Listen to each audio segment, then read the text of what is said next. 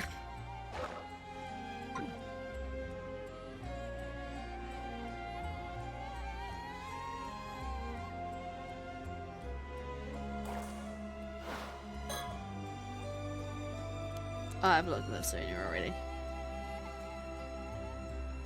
Bird.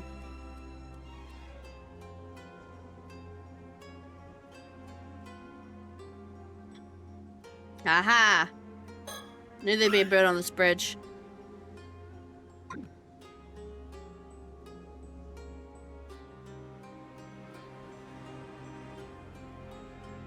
I love the BGM of this place. So it gives off an impression of being all business, but he often goes along with any suggestions I make. Stop. Oh, shit. Okay, wait. Pausing. We are going to do a quick ad break. I forgot to do an ad break for the pre-roll.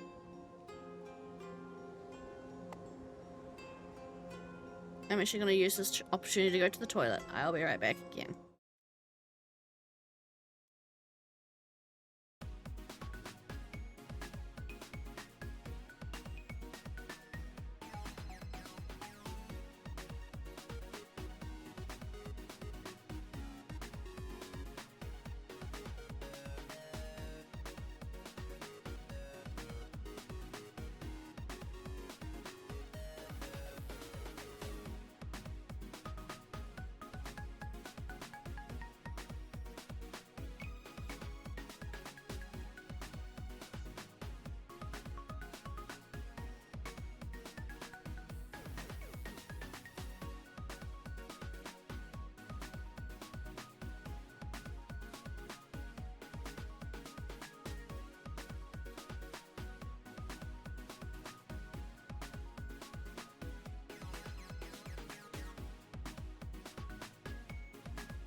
I turned on the wrong fucking thing.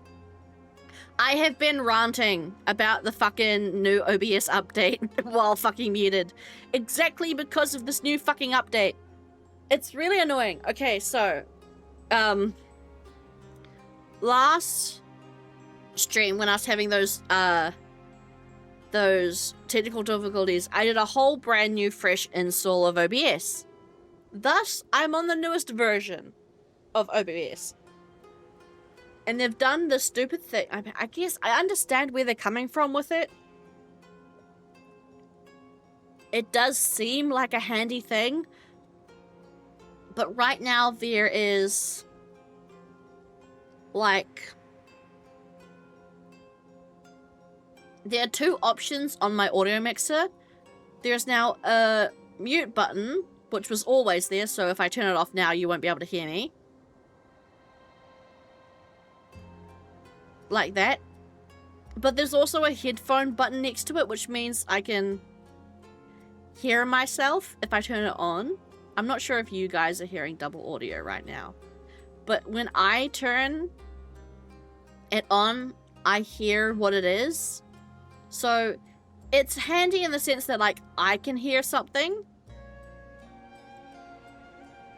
Okay, so you don't hear the double audio. I'm turning it on and on right now. But yeah, it makes it so that, like... So, for example, the BGM, if I turn on the headphones right now, so I've got the headphone icon on, and I've got the speaker off. I'll send you what it looks like in Discord.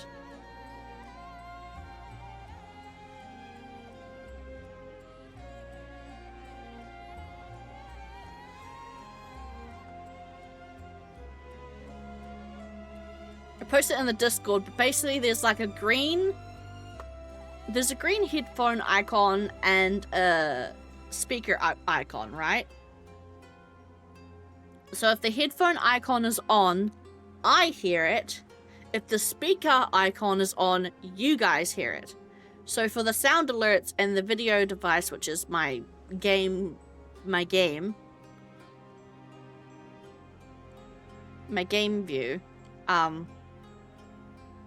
then we're both hearing it. So I hear the audio device and I hear sound alerts. And then, you know, you're hearing my voice and I'm not hearing it reverberated back to me. Which is useful.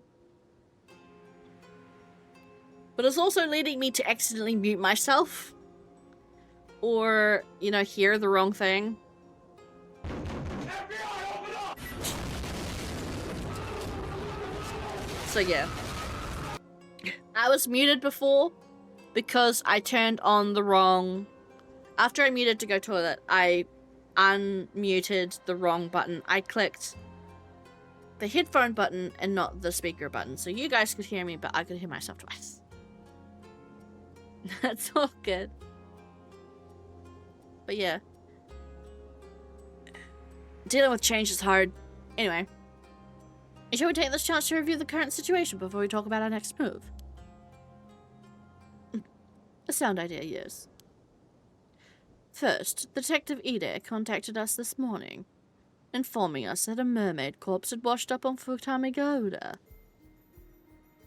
Which is what we've talked about already, and yeah, it's Somikawa. However, when we went to investigate, we discovered that the corpse was in fact of Miss Somikawa, whose whereabouts we were looking into, and she had transformed into a fish by a curse. Quite the troublesome development. She was shaping up to be a key figure in a number of incidents. With that in mind, she was the most likely culprits are the two foreigners we ran into the day before yesterday in Ijika.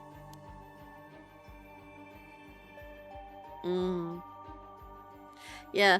Oh, I'm not sure if you were here for that part, Kaze. You're probably still lurking. Avi and Cersei have a curse stone that can turn people into fish. And and Avi used that curse stone on Somikawa because she asked him to. Yes, one of them was seen taking Miss Somikawa out to sea by boat.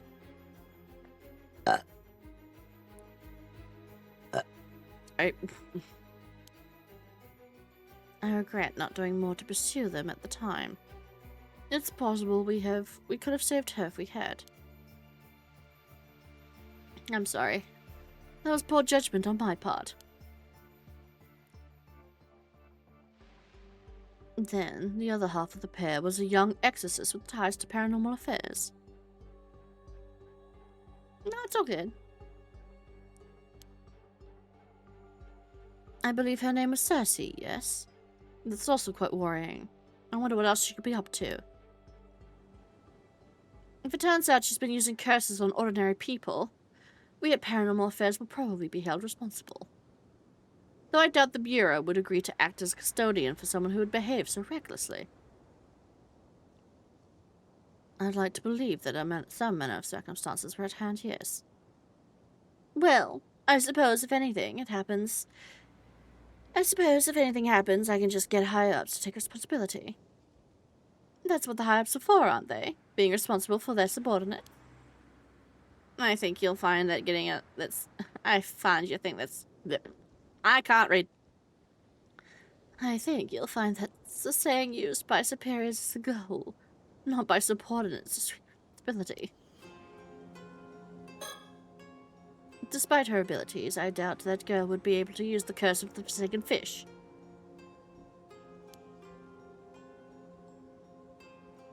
Regardless of who wielded it, I think it's safe to say that the curse stone was involved. Agreed. We have two people from the same town falling victim to the same curse, after all. I think it's reasonable to assume that this is due to overzealous use of a curse stone. Yes, the first victim was Tamiko Suma, who succumbed to the curse 2 days ago. The second was Miss Somakawa from yesterday. The state they were found in hasn't been publicly disclosed, so they're still being officially treated as missing. Still, a curse stone housing the curse of a forsaken fish, huh? Is something wrong? The curse of the forsaken fish is one of the curses the mermaids can use, you see. For it to have become a curse stone, the mermaid in question must have experienced overwhelming resentment. An example might be if they were killed while bearing a powerful grudge against someone. That sounds like it'd be a rare event indeed. Where do I get the feeling there was a mermaid who died like that, though? Who was it? Feels like the name's on the tip of my tongue. Could it be a memory from that time? Although I imagine many of your older memories may have faded by now.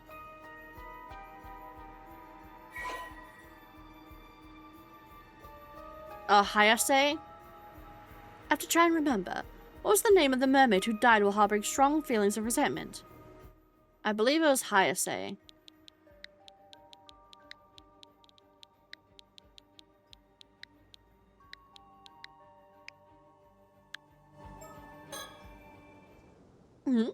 Hayase.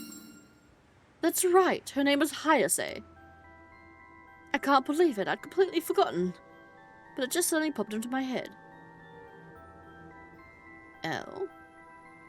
So there's a mermaid who died like that, was there? Yeah, she's got some sort of markings on her neck. There was. I finally remember. You are an immortal, aren't you? I think Yumiko's also an 800-year immortal. One of the mermaids who lived near Ise-Shima 400 years ago was called Hayase. She was captured during the invasion of Ise-Shima and died after being brutally tortured. This is the first I've heard of mermaids living near Ise-Shima. Oh right, your ancestor Harukage Tsuchimikado must have left them out of his records. The reason Ise-Shima was invaded in the first place was to find those mermaids, you see. I see. I was unaware of the exact reason for the invasion. It's understandable. A deliberate effort was made not to mention the mermaids in any of the records left after the fact. I suppose hiding the map inside of a mermaid mummy was intended to be a metaphor of sorts. I can't believe I forgot something so important. But if that curse stone is related to what happened on Ise-Shima 400 years ago, it is likely some link to the curse of the raging waves as well. If we can view the memories contained within it, we might be able to learn more about the curse of the raging waves. Ah. I wonder. Could the keepsake Harukage left behind using the map have been the curse stone housing the curse of the forsaken fish? Ah, I see. That's certainly a possibility.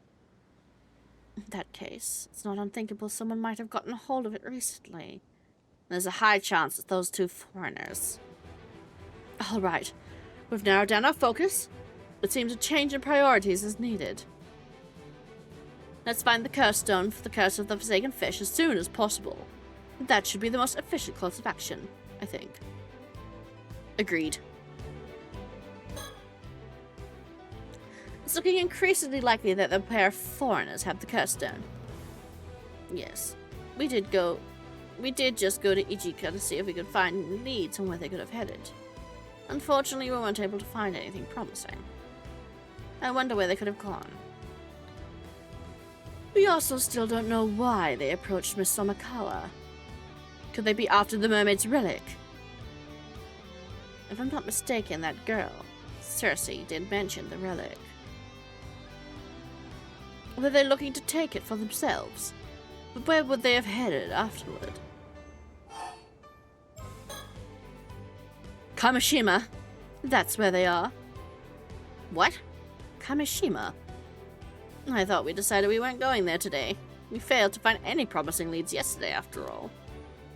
No, something's telling me they went to Kamishima. And I get the feeling that this is a hunch I shouldn't ignore. Alright, let's head to the port in Toba City. We'll catch the ferry to Kamishima from there. Action music in the background. Do-do-do-do. Oh, you're kicking me out again. Oh, okay. Short bursts. Let's go catch up with these guys then. Said foreigners who are wielding the cursed stone.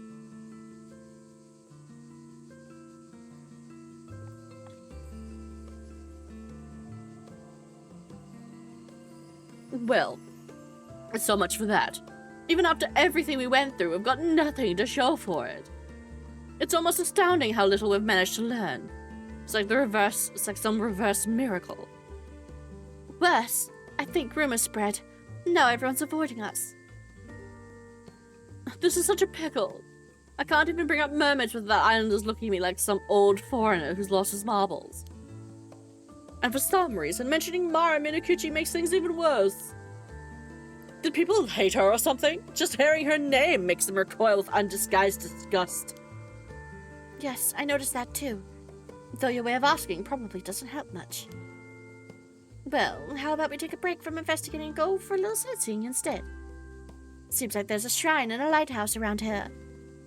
So we might as well drop by. Come in. To be honest, the way people are treating us has started to bum me out. Maybe heading to the lighthouse to unwind a bit wouldn't be such a bad idea. Oh.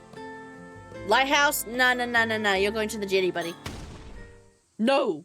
We must go to the jetty. And that's that. What? Don't scare me like that. What's gotten into you all of a sudden? Me, motherfucker. Me! I'm the one who dictates where the story goes. That's why the storytellers entrusted me with playing the game. The waves in my yearning soul keep crashing against my chest, insisting I seek out the shore. Right. Sure. The usual, then. Well, then, off we go. Literally making it so that these two interact, right? Because, haha, spoilers, the meta seeming third screen? What's it called? Fourth wall. The fourth wall meta stuff is maybe not so meta after all, maybe. Yes. I wish I had live 2D. I wish my phone wasn't fucking flat. I did a cute little, like, wiggle in, like, face. Ah, this witch. Oh. Looks like we've got ourselves a spunky young lady here. Maybe we should have a word with her. All right. This could be our last chance. Let's give it our all. Excuse me. Can we speak with you for a moment? Cersei, no! There's no way she'll want to talk to us that forward. Foreign visitors? How unusual. And your names are Avi and Cersei. Welcome to Kamishima. My name is Kikuko. I'm an armor diver. Kikuko, the armor diver. Such a pleasure to meet such a charming young lady in a place like this. Charming young lady, you say? Oh my. Well, now you're allowed to ask me anything you like. I'm thinking birds. Just because there's no birds here with other people doesn't mean there aren't birds now. Birdie, birdie, birdie sticker. Birdless wasteland. Maybe. There is a prison. This jetty is built to break the waves, so fishing boats can come in and out safely from the and load the catch. I suppose jet planes have nothing to do with it. No, not at all. The structure over there is distant. The structure over there in the distance is called a breakwater, built to keep waves out. It seems it's also a popular fishing spot.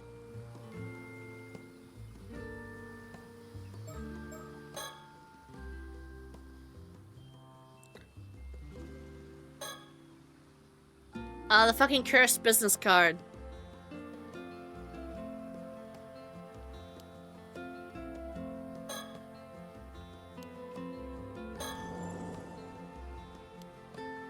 Can I turn her into a fish? Can I turn her into a fish before she kills anybody? Turn her into a fish before she kills anybody. Why did I feel the sudden urge to go to the jetty earlier? Thanks to that, we end up running into Kikuko. Because I want you to turn her into a fish before she slaughterizes everyone.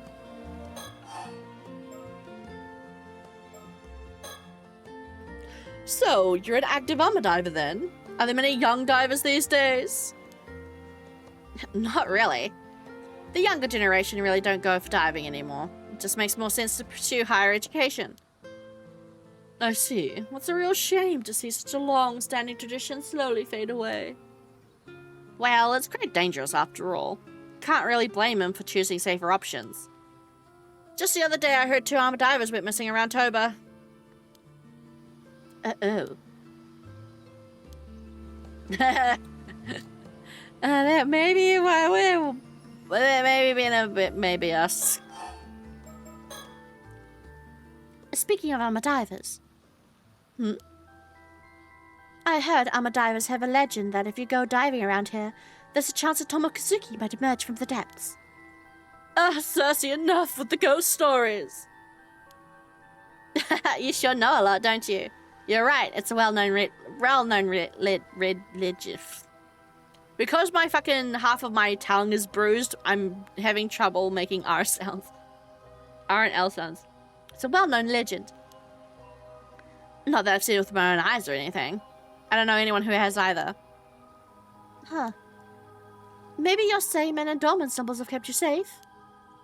Oh, those? I don't have any. I don't really go in for superstitions like that. Are you really okay without them? I think it's no more than an old tradition, meant to remind us not to forget our gratitude and respect towards the sea. All those old-fashioned rules and traditions. Don't you think it's time for a weak reform? But isn't freediving close to a Shinto ritual and spirit? Isn't showing reverence and offerings to the sea god crucial? Oh, you're pretty devout for foreigners. I'm impressed. But you know, I believe it's exactly because of tedious customs like that that the young people are losing interest in diving. We should keep up with the times. Otherwise, there's no way this tradition will survive. Well now, that's very level-headed thinking. Maybe it's because I'm part of the so-called new generation. Some people don't like my attitude. but I get the job done.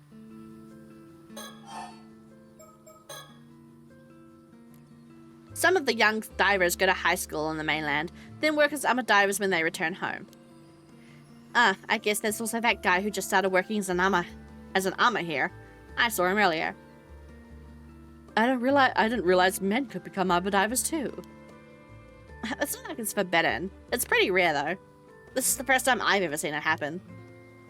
Interesting. So, do you like mermaids? This may be a bit out of nowhere, but you don't happen to know anything about mermaids, do you? Huh? Mermaids? Oh, so you do know something. When you say mermaids, you mean like mermaids, right? The mythical creatures. Precisely! The very same. Rumor has it that this island houses some kind of secret connection between the mermaids. 2 mermaids, but I haven't been able to ascertain whether it's true or not. So tell me, any mermaid secrets about? Are you saying you really came all the way out here to look for mermaids? More or less. So any information you may have would be a huge help. Sorry, I really don't have anything for you, but I do happen to be a little interested in mermaids myself. Fantastic! Another fan entranced by the mysterious. They say that eating flesh of a mermaid will grant you immortality, right? That's right. Could you perhaps be interested in immortality as well? I guess so. Not for myself, though. Oh. So you mentioned this island has some sort of connection to mermaids? More than just a little interested, are you? Well, in fact, right here in Ise-Bay used to be... Blah, blah, blah, exposition, blah. Wow, so mermaids used to live in this Ise-Shima place? She knows all this shit already. I'm pretty sure Ikoma's already told her all this. Ow.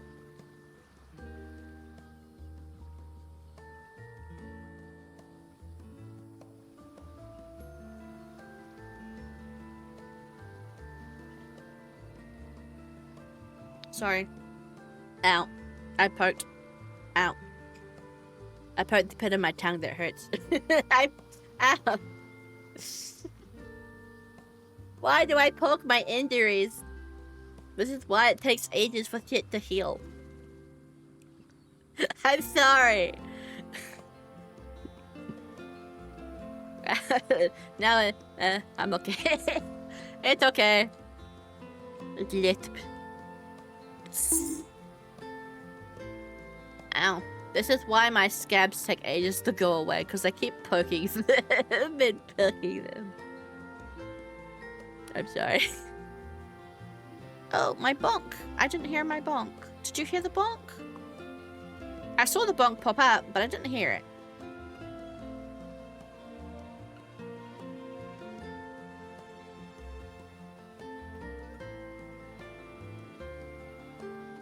Okay. Ah, there it is. So you think there's still maybe some clues here in Kamishima that will lead you to the mermaids in Ryugu? Nail on the head. Right on the button.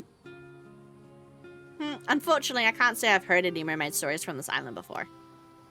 A pity. Oh, right. Actually, there is someone we're looking for on this island. Would you mind if we asked you about them? Sure. Who is it? A woman named Mara Minakuchi.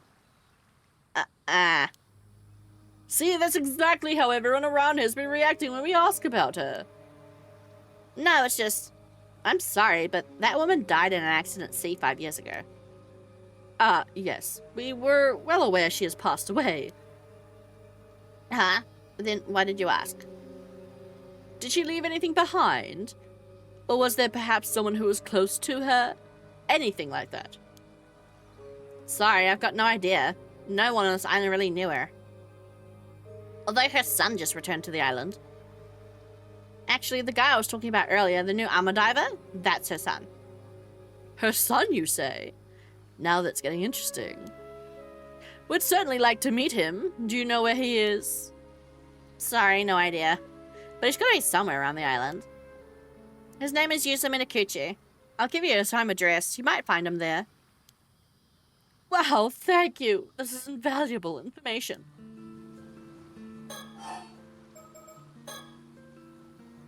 By the way, you wouldn't happen to know why everyone is frantically dodging our questions about Mara Munakichi, would you? Was she such a terrible person? It's something people really don't like to talk about. She really didn't fit in much with the other islanders. No one knew much about her either. Why are you so interested in her anyways? Well, this is kind of a secret, but it seems that Mara Munakuchi had some sort of connection to the mermaids. Huh? You don't say. I see. So that's why. Oh, did you remember something? Not really. It's just that I always thought she was a little off. Almost as though she wasn't actually human.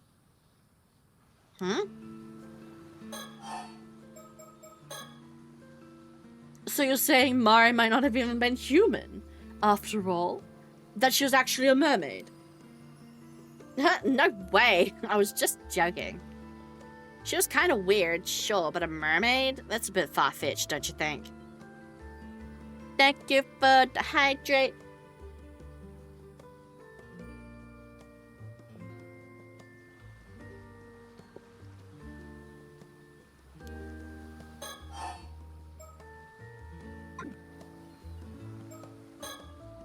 Come to think of it, I completely forgot about the still-tide mirror that Ikoma told us to look for. Guess I'll try my luck and ask.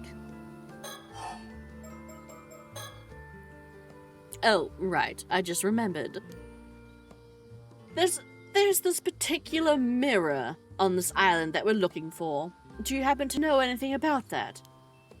A mirror, you say? Well, you've come to the right woman. Oh, you know it.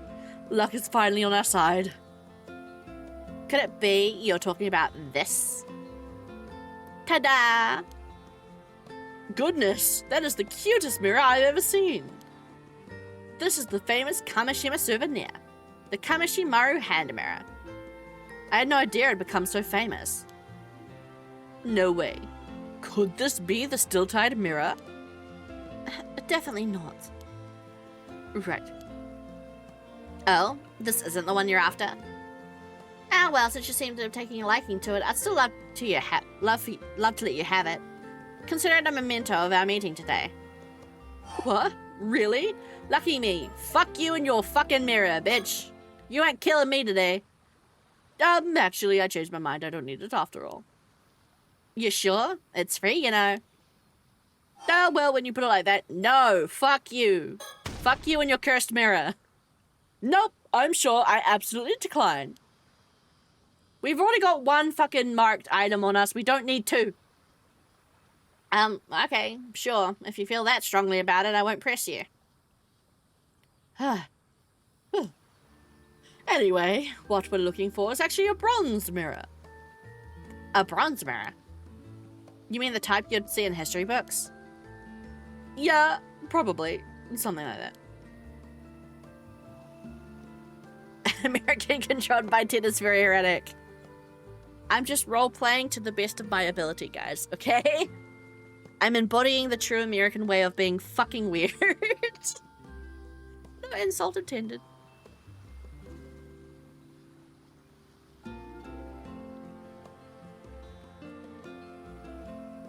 I will say, though, Avi is pretty much exactly the Japanese stereotype. One of the prominent stereotypes of the Japanese have on an American. Hey, I resemble that remark. Lamau. Shame.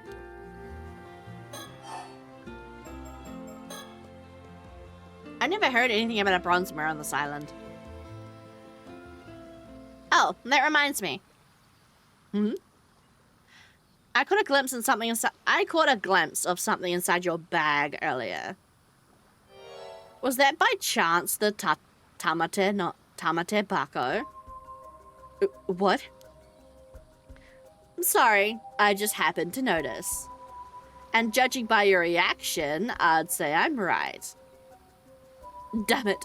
I didn't think it'd be that noticeable. A glimpse alone shouldn't have given away that it was a Tatapabaco. My initial guess was a bluff, but Avi's reaction confirmed it.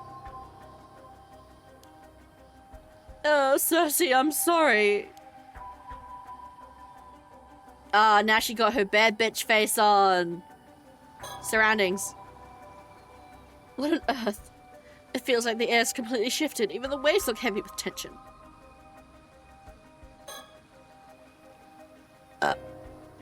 Cersei's on high alert. The supernatural may be involved here. Be careful. For real, right? Of course. Her whole demeanor shifted the instant she realized I had the Tatemebako. Tamatebako. Dang it. Could she be after it too? She got her bad bitch face on. I've got a bad feeling about the way she's looking at us now. She gonna try and kill us. We gotta turn her into a fish. Kikuko, why the interest in the Tamatebako? It's some kind of ancient mermaid treasure, right? My, you're well informed. Would you be willing to hand it over to me? I'll make sure it's worth your while. Huh? You see, I know someone who's ridiculously rich and in search of eternal life. They'd be willing to pay a small fortune for that thing. They'll offer the kind of money you'll probably only get to see once in a lifetime. So, what do you say? Whoa, slow down. Avi?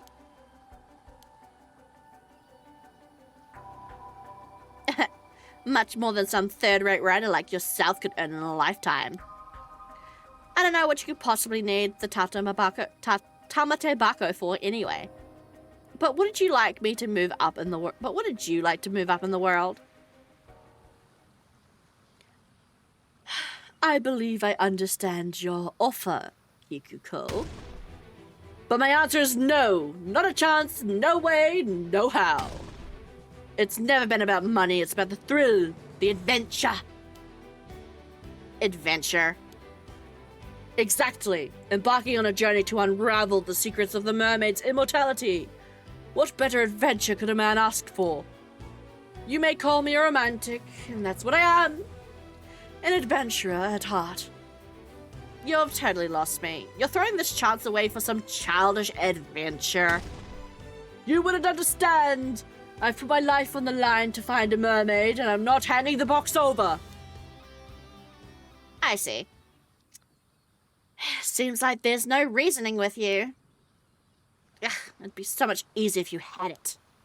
Yeah, ha! See, bitch? Fuck you in your mirror. You can't kill me now. Maybe. I don't know. We still have the... Wait. We still have the fucking... No. No.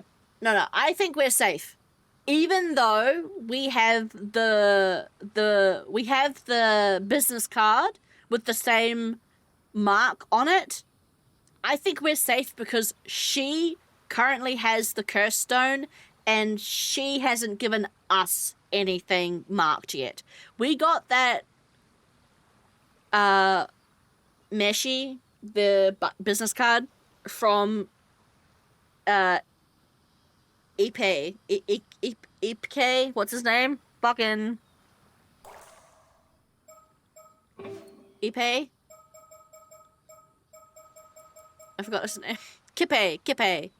We got it from Ikoma, right? So we got that from Ikoma.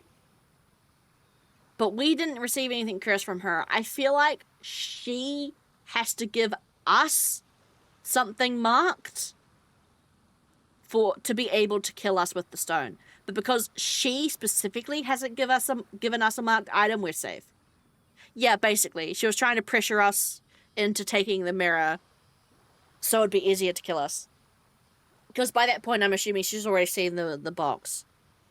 Huh. Why did you have to refuse the mirror? This would have been so much easier. Oh, the mirror? I don't know, it just felt like the right thing to do. Why do you ask? Are things not going as planned? Gah. I'm not sure what's going on, but I feel like we might have narrowly escaped danger. Sounds like if we had that mirror on us, she would have been able to steal the Tamatebako. I get more information out of her, but it seems as though she's plotting something. I want to talk her into... I want to fish.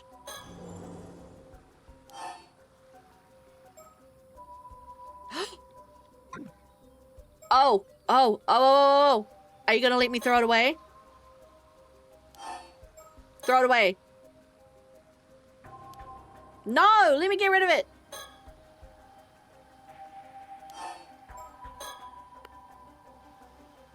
Fine. I mean, I think we're safe.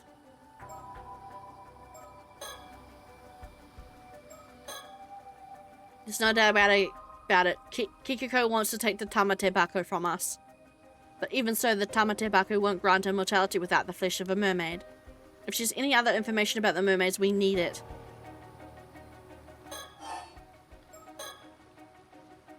So, why don't you enlighten us?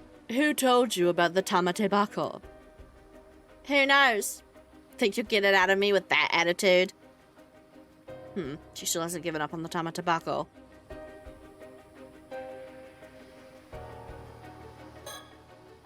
Avi, focus. I need you to listen to me, but without taking your eyes off Kikuko. Oh, got it.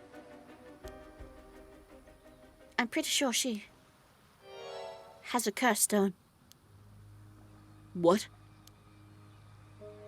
What's this all about? I couldn't tell right away because it was masked by the heavy veil of cursed energy that's all over the island, but on closer inspection, the cursed stone's aura is impossible to conceal. Sorry, I don't know what you're talking about. What if the condition to activate her curse was holding onto one of those mirrors? Then we can relax, right? The condition isn't met. Well, only if the mirror was all there is to it. As long as we don't know for sure what the condition is, we need to stay on high alert. Can I throw it away now?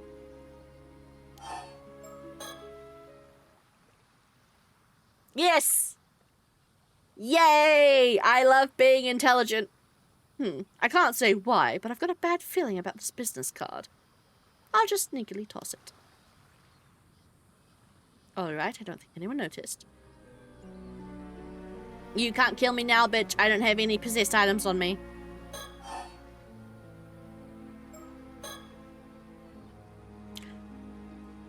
Oh, she's saying no. Okay. Curstone. Hey, Kikuko. I'm gonna let you in on a little secret. Yeah. Ta-da! What are the odds? Turns out we both have curse stones. This one's called the Curse of the Forsaken Fish.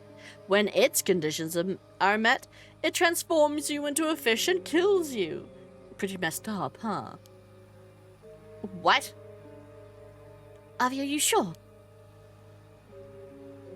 You were planning to use your curse stone on us to steal the Tamatebako, weren't you? But your curse stone requires us to have one of those hand mirrors.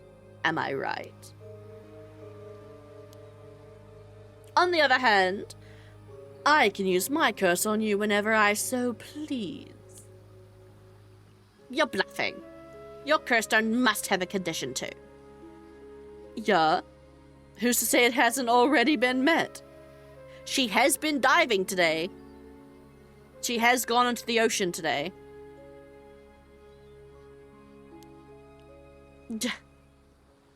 Now, cease your scheming and tell us what you know.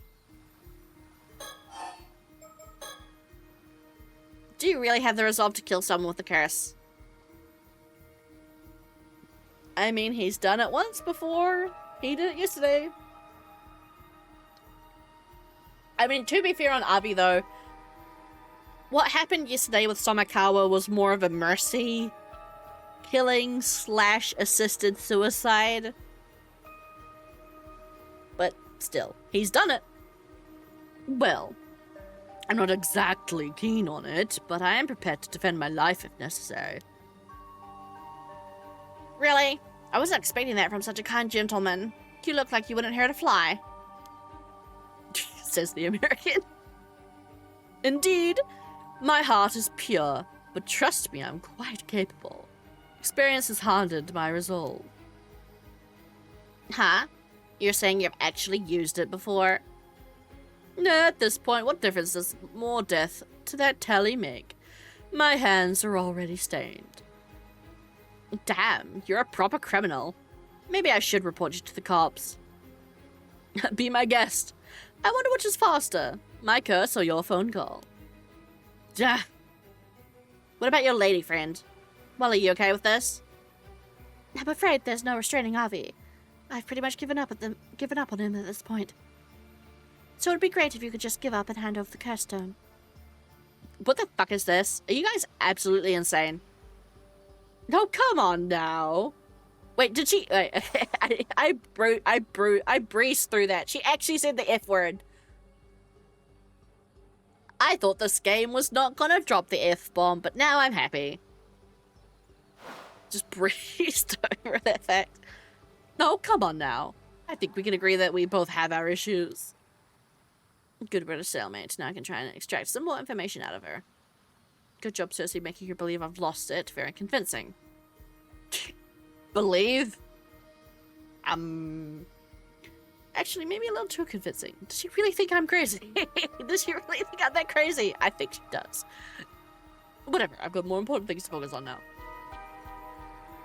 Nah, her bad bitch face is back. So, what kind of curse do you possess? Don't know. Don't care. Oh, come on. Not even a hint. Well, we, on the other hand, have laid pretty much all of our cards on the table already. Huh? What are you talking about? Who would do such a reckless thing? Who indeed?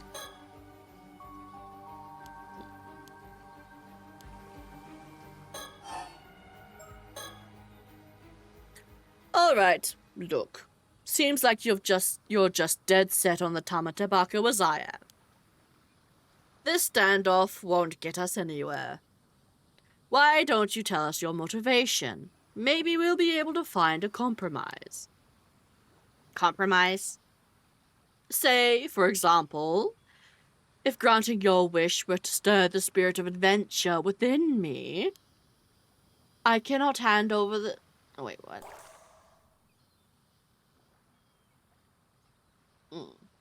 I cannot hand over the Tamate Bako, but perhaps I'd be willing to let you borrow its power of immortality. I've got no romantic tale for you. I told you. I just want to give that rich person what he's looking for so he can see how important I am to him. That's all there is to it.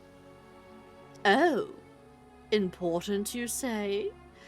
How is that? Oh, she likes him? Oh no, she's deady. Wait! Does that mean her and the fucking... Doesn't that mean her and Tsukasa are fucking half-sisters?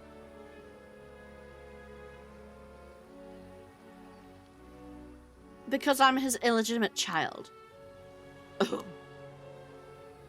But he simply refuses to admit it. Whatever I do, he won't even acknowledge my existence. I mean, just look at me. I must be a disgrace in his eyes. But a woman like me wouldn't be wasting her life on some... But a woman like me shouldn't be wasting her life away on some backwater island. I was born of noble blood. I wasn't meant to rot in this miserable place. Yet he casts me aside and refuses to even acknowledge my existence. It's humiliating. So your father's some rich man? Yeah. There's hardly anyone in Ise-Shima who doesn't know the name Yoshiatsu Yamashita. So either Tsukasa is... Well, no. Yeah. They're half-sisters through their father. Which means fucking Yoshiatsu has 2 fucking illegitimate daughters with 2 other random ass women. Bro. And the thing is, he treats Tsukasa really well. Like, she's met him a couple times and he gives her money. Like they've received child support from him for years now. And Kikiko's received nothing.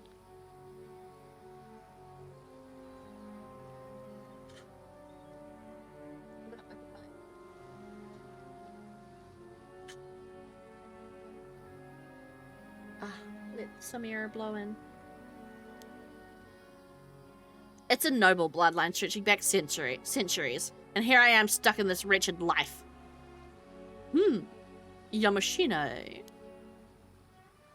I've done everything in my power to earn his recognition. I gave it my all to make it big in the city, and for what? Nothing I tried worked out. In the end, I had to come crawling back to this island to make ends meet as an armor diver. But I still kept telling myself that someday, somehow. I see. So you figured that since Yamashina is seeking immortality, you could leverage the box to get what you want at the same time. Right? Or just stop fucking bitches without a condom on.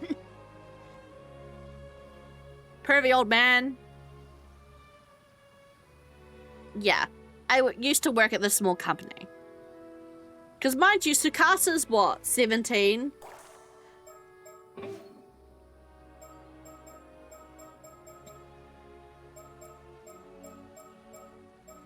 So this guy is 70 years old.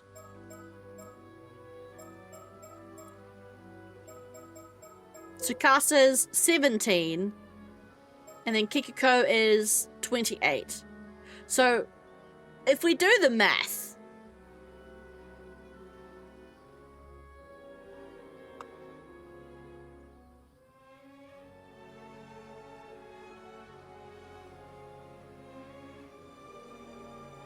so 70 minus 28.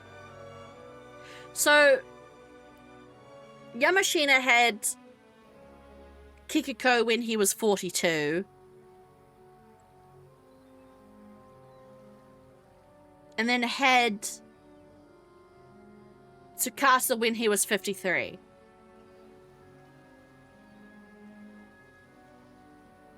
Bro.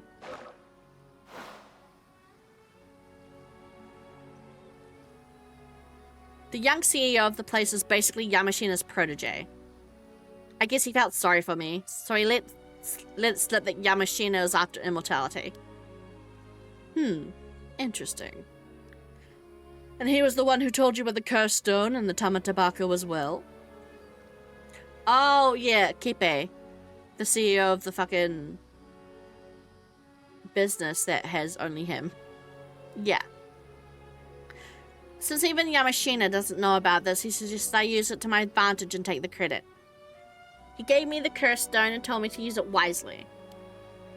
Originally, I'd planned on offering something different to Yamashina, but now that I've got a chance for the Tamatabako, it's my best option. Oh, how intriguing. So you wanted to trade the Tamatabako for Yamashina's recognition? That's right. See, I knew we were never gonna find compromise. True, it's a compelling story, but it's missing a certain adventurous allure. The company president you mentioned. How come he knew about the Tamatabako and the cursed stone? Just who exactly is he? I was wondering the same thing. Of course you were. He's an incredible person after all. Mr. Kipe Ikoma is an amazing man. Thanks to him, I got a chance to make my dream come true. Oh. Did you just say Ikoma? I'm so glad I got rid of that fucking bookmark thing. Business card.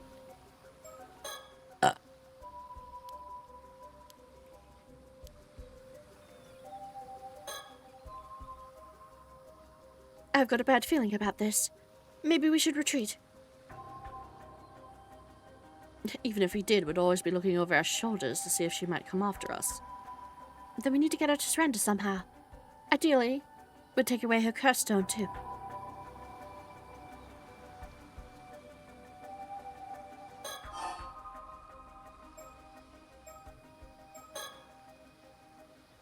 Keep a coma, you say? From Sala Planning? Huh? You know Mr. Akoma? Indeed. Just met him the other day, in fact. I even got his business card. Can't you have Mr. Akoma's business card? Not anymore, I don't. I threw it away. Oh, never mind. My bad. I must have left it at the inn. I can't believe this.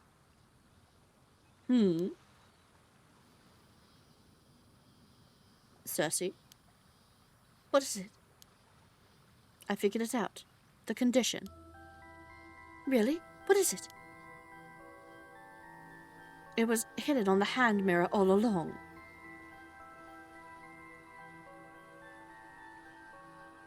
The fucking symbol. See that symbol over there? I just couldn't shake the feeling I'd seen it before. And sure enough, Ikoma's business card had the same symbol on it. Oh, you're right. The mirror is suspicious, and the business card with the same symbol as... This mirror is suspicious, and a business card with the same symbol that suspicious hand mirror is equally suspicious. Symbol is that? So that's why you threw the card away earlier. Oh, you noticed. Either way, seeing Kikuko's reaction to hearing we had one of his business cards told me everything I needed to know. Enough with the whispering already. The jig is up, young lady. The condition of your curse is the mysterious symbol inscribed on both the hand mirror and the business card. Yeah. You see? We have nothing more to fear. Cersei, your turn. Apologies. I'm going to have to get a bit rough. You may experience after effects. Yeah! Gotcha, bitch. Whoa, suck it. And so, You managed to apprehend Kikuko Tsutsui. Apparently, Cersei's binding spell weakens those untrained in the spiritual arts and causes them to fall into a dazed, almost intoxicated state. Before losing consciousness, Kikuko quietly surrendered and handed over the curse stone. Unfortunately, it appears she really knew nothing more about mermaids after all. So we've stopped the slaughtering. Because now she doesn't have the curse stone. She didn't have any idea how Akoma came into possession of curse stone either. To ensure she couldn't interfere any further, we restrained her at home and made sure she would remain asleep for the time being. I mean, she doesn't have the curse stone anymore, so she can't... Yeah, she can't do her massacre. Much later that very night, we learned that Kikuko had planned to massacre the island's residents using the hand mirrors she distributed.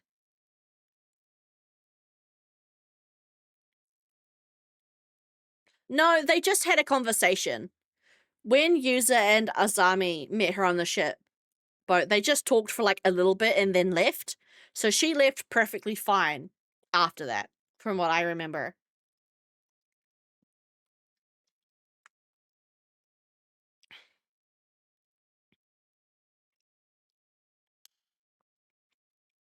By sheer coincidence, our actions had also prevented a mass slaughter.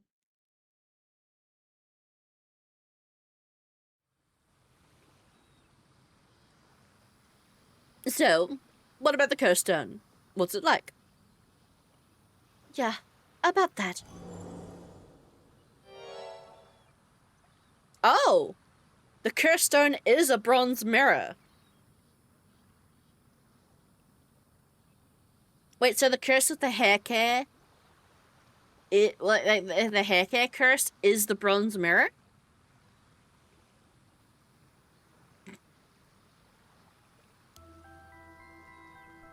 That's right. A palm-sized bronze hand mirror. Wait, don't tell me the still-tide mirror was actually a curse stone all along. The curse stone's resentful memory doesn't seem to indicate anything like that. So the curse stone had a resentful memory too, eh? What did you learn? There's so much information, it's hard to make sense of it. Here, take a look yourself. Don't just toss it like that. It's a curse stone, not a baseball. So you're not going to look? Of course I am. Let's see. Whoa. So this is the real deal. Oh, a mermaid. There's a mermaid on it.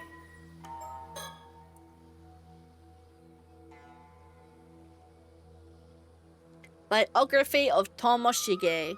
Taira no Tomoshige's early life. Taira no Tomoshige was born the son of Taira no Kiyomori's younger brother Yorimori, in the later half of the Heian period at the height of the Taira clan's power. This is a long note. Reading. Although his father Yorimori was the only child born of the official wife of Taira no Tadamori, part of the main lineage, blah blah blah, he defeated the attitude towards Kiyomori, a stance that made Tomoshige regard him with contempt and fueled his ambition to one day stand the head of the Taira clan. He also believed himself to be the rightful heir to Nukemaru, a famous sword that his father had inherited as part of his birthright. Sato, the girl from Kusawa Village! Around the same time, Sato was living a simple life in Kusawa Village, the place of her birth. One day, she happened to encounter a visiting Onmyoji and was offered the chance to work at the Bureau of Onmyo in Kyoto. Sato readily accepted, having always felt out of place in the village due to her faint spirit sense, and left Kusawa to work at the Bureau of Onmyo as a maidservant.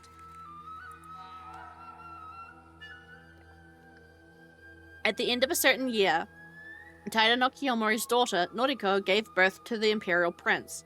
Although Tomoshige visited the palace with his father to celebrate the birth, he soon grew bored with the proceedings and left, only to encounter Sato, who was attending to odd jobs nearby. Tomoshige was intrigued by Sato, who made no attempts to curry favor with him and whose thoughts he found difficult to read, and he frequently visited her from then on. Not yet having an official wife, it was not uncommon for Tomoshige to spend his time on dalliances with women, with Sato being the latest among them. However, as their interactions continued, he found himself becoming particularly drawn to her. He eventually had a pair of bronze hand mirrors made and gifted one to her, telling her to carry it with her at all times as a sign of their vow to each other. The fall of the Taira clan. In 1185, the Taira clan was defeated in the Battle of Dan no Ura, spelling its ruin. Tomoshige, who had fled from the palace from place to place as if to desperately avert his eyes from the Taira clan's decline, ultimately did not participate in the decisive battle at Dan no Ura, and came to know as the Taira clan's downfall while he was laying low on a remote village on Ise with Sato. Although initially terrified of being hunted down by soldiers of the Minamoto clan, Tomoshige regained his senses upon seeing Sato's unbroken composure. Now believing that it lay with him to restore the Taira clan as one of its sole survivors, he swore an oath to his fallen clan that he would see it rise again one day. With the survivors of the Taira clan being hunted down across the country, Tomoshige continued the search for a way to turn the situation to his advantage. In the process, he suddenly remembered a box his grandfather Tadamori had left the family, a tamatebako proffered by a fisherman that was said to contain the flesh of a mermaid. Although Tadamori had refused to accept it, a member of the clan had secretly hidden it in a storehouse back in their homeland. It was said that eating mermaid flesh would grant eternal life to whoever ate it. However, the legend also had it that the meat was highly poisonous, with even a small bite being fatal. No one had wanted to eat it as a result, and it ended up forgotten as the years went by. Ugh. What, so they ate fucking fermented, old, rotten mermaid flesh? Gross. It probably had the consistency and taste of natto. Believing that dying due to poison would hardly be any different from their fate if they were caught and killed, Tomoshige located the tamatebako and pried open the lid. However, all that was inside was a dried sliver of meat, so shriveled as to resemble a splint of wood. Dubious, Tomoshige pushed his misgivings aside and ate the meat, but felt no different than before. Believing that long years had robbed the meat of its power and seeing the Tamate Baka was his only cue to find the mermaid, he boarded a small boat with Sato and set out to sea. Encounter with a mermaid. So the meat inside the box originally was fake, I guess. And they set out to find real flesh. Believing that a mermaid would surely come to reclaim the Tamate Bako if it was truly linked to them in some way, Tomoshige continued to row the small boat out to the Sea of Ise. At the time, he was clad from head to toe in the armor of a warrior, and with him the famed sword Nukemaru, an heirloom he had seized from his father Yorimori, whom he had scorned as a disgrace to the clan. Sato, meanwhile, wore only a light kimono. After they rowed for a while, a sudden mist descended over the sea around them, obscuring their surroundings. As Tomoshige and Sato looked around fearfully, they heard a small splash. Turning to look, the two gasped as they saw what appeared to be a human hand reach out from the water before grabbing onto the boat's edge. In a rush of water, a being with human features from the waist up and fish-like features from the waist down emerged from the sea. A mermaid. Climbing onto the boat, the mermaid screamed for them to give back the box before suddenly lunging at them. Too stunned to think clearly, Tomoshige drew his sword and slashed at the mermaid. There was a dull sound of a blade slicing through flesh, and the mermaid let out a piercing cry before diving back into the water and fleeing the area. Still trying to process the sudden turn of events, Tomoshige glanced down and caught sight of a small piece of the mermaid's tail, apparently severed by his previous blow, lying in a pool of blood. He picked it up only to find that it continued to twitch even as he held it. Finding himself too disgusted to try and eating it immediately, he decided to stow it in the Tamate Bako for the present. Eventually, after some hesitation, he forced Sato to eat it despite her protests. They waited a while, but no change seemed to have come over her. Tomoshige's death. Thinking the amount of mermaid flesh simply hadn't been enough, Tomoshige made to pursue the mermaid, but as he did so, he noticed the mist around them had cleared. As the two looked around, they realized their small boat was surrounded by ships belonging to a band hunting down remnants of the Taira clan. Alarmed, they tried to flee, but with their attackers pressing in on them from all sides, they were unable to find a means of escape. Hi, foe. Don't call me nerd, that's mean. I'm sitting here reading you a story and you're being rude. It's the type of rudeness that only sushi could make up for. I'm just joshing you. How are you? Good day? You should be going to bed soon, shouldn't you? Amid the chaos, Sato was struck in the head with an arrow and fell into the sea. Tomoshige, determined to retaliate, continued to frantically resist with his sword. However, he was vastly outnumbered and, unable to break through the attacker's ranks, was ultimately cut down in a single stroke. On the brink of death, Tomoshige's gaze fell upon the crests worn by his pursuers. Consumed by bitter regret at his failure to restore his clan, he directed the full brunt of his resentment towards these symbols as he sank beneath the waves, cursing his enemies and clinging to his vindictive hatred all to the very end. Are those symbols the fucking Seimin and Domin symbols that armor divers have on them? Ooh, yum. Sushi phone case? Hey, nice.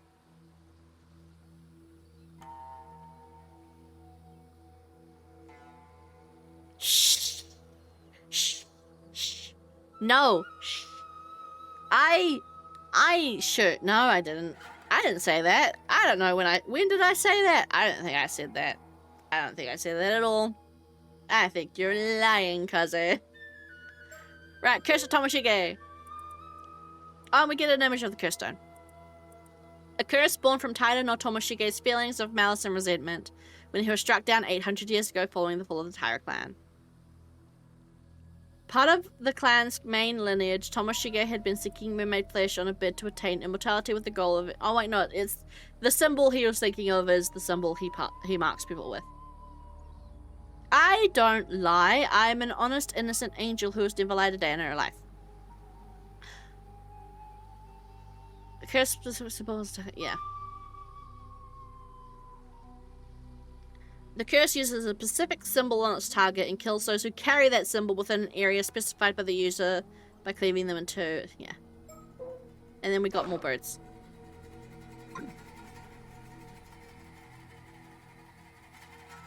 So, this curse of the Taira no Tomoshige that grew over 800 long years. The Taira no Tomoshige? I've never heard of him. I've never heard of him. He wasn't exactly what you'd call a historically important figure, even within the Heike. Sometimes he sought out the mermaid's power. Seems that he sought out the mermaid's power of immortality to restore the Heike, but his pursuit ended in failure. That resentment must have dwelled within Tomoshige's bronze mirror, eventually turning it into a curse stone. Most likely.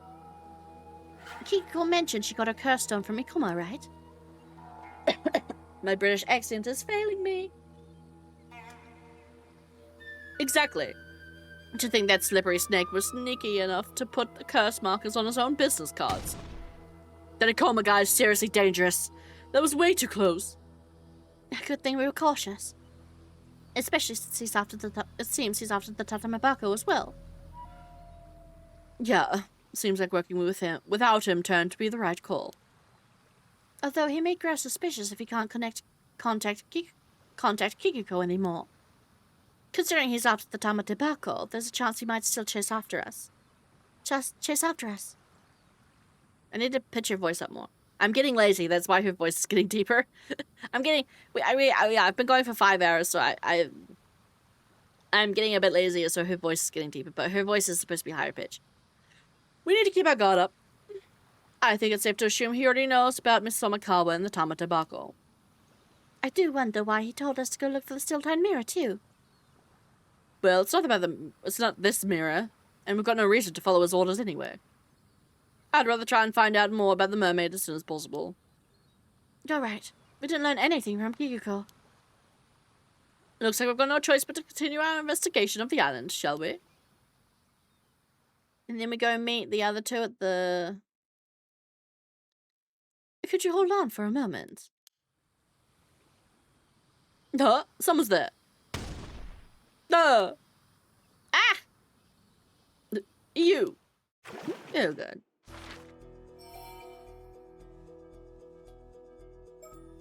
Oh. Alright, we need to... Okay, this... Slightly paled out means we've got to do the... There's also... Okay. So, we got rid of... We refused the mirror down here in positions. We refused the mirror and we tossed... We tossed, the business card. I'm guessing there's also a route. There's also a path where, we also don't, right? And she manages to kill us. Or I'll do that later. Obsession. Yuko believes the key to dispelling the curse of the raging rays lies with the curse of the second fish, blah blah blah. Foreigners. Let's go after the white people. I see. So you would be Miss Shiki, and you say you're a member of the police department currently looking after Cersei. My apologies for all the trouble young Cersei caused you the other day. She's quite a little mischievous lady, I'm afraid. Oh, no, not at all. She certainly has some pluck for one so young. Took us quite by surprise, in fact. You would be Cersei's guardian, then? Oh, no. We're related, to be sure, but she's really more of my guide come bodyguard, if anything. I see. Since when was I your bodyguard as well? I'm afraid the circumstances may dictate that we have to take Cersei back to Tokyo with us, then. Is that so? That would be quite a bother. Personally, I'd rather avoid having us to do so as well. There's a case here that needs our urgent attention, you see. So I'd appreciate it if you cooperated without any fuss. That would depend on what you ask, I'm afraid.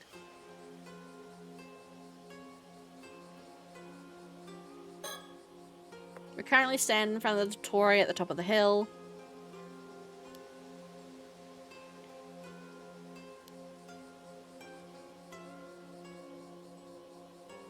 don't think there's any birds here.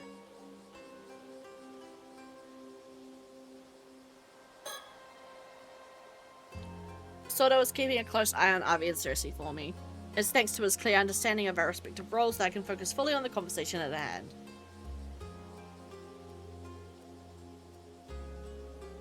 Dan, can you lend me 3k? How about this? I'll lend you 3k if you lend me 3k first.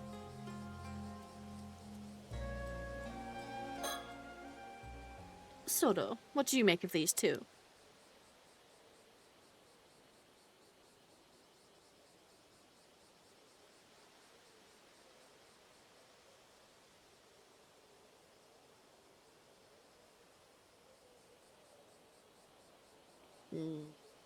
Nope, I don't think so.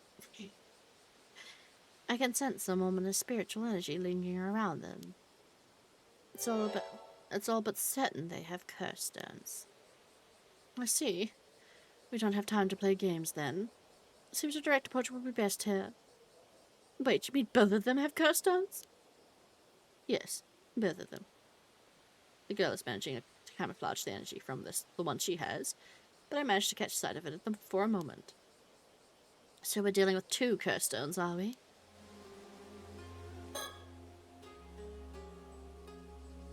The energy from the curse of the raging waves is currently permeating the island. It's so strong, I almost missed the energy from the curse stones.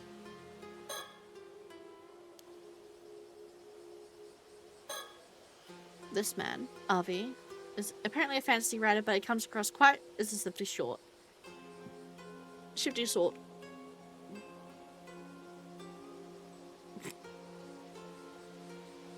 I don't doubt he'll start trying to throw us off his trail the moment he sees his danger. I have to keep my stick around him.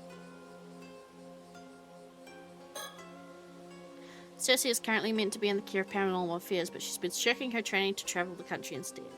She's very talented for one so young, and has a lot of guts too. I can't help but root for people like her. More than anything, I know how they feel. I'd like to leave her be if possible. By the way, Cersei, I was told to tell you to return to Tokyo at once if I saw you. What? But I don't want to. I thought you'd say that. Well, I was only asked to tell you. No more, no less. What you choose to do with the message is up to you.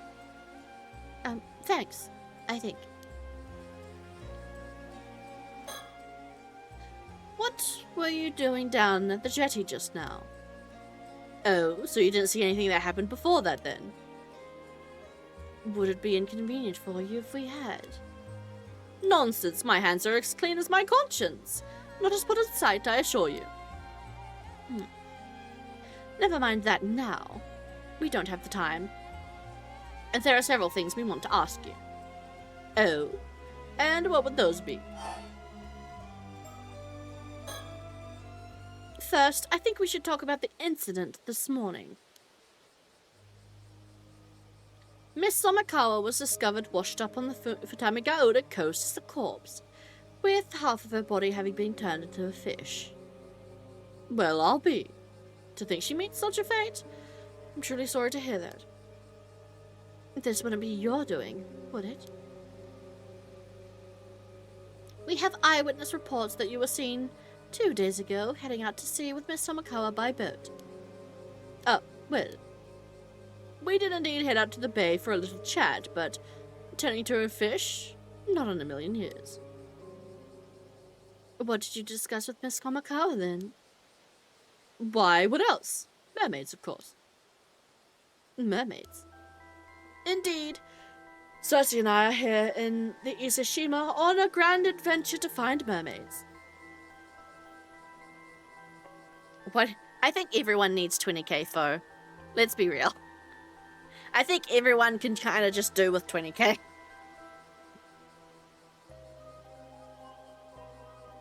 And we just happened to find out that Miss Somakawa was a member of the clan, with a strong relation to them. Of course, she would catch our interest. I see. So you knew that Miss Somakawa was a descendant of the sole survivor of Ise-Shima. Don't need more RAM for my computer. Ah, man. Ain't that the truth? Oh-ho! So you knew that too? I suppose I should expect nothing less from a member of the Paranormal Affairs Bureau. You wouldn't happen to know anything about the Mermaids of Ise-Shima as well, would you? Maybe I do, maybe I don't. Did you learn what you wanted from Miss Samakawa then? Ah, yes, we got quite a haul of lucrative information from her. The knowledge that one of the Ise-Shima mermaids lived hidden in the depths of Ise Bay until a scant few months ago, for one. What? Oh, that caught your interest, didn't it? Man, fuck you. Every time you say something, it pisses me off. Ah, what do you mean you have 4 sticks of untouched fucking DDR5? Fuck you. Man,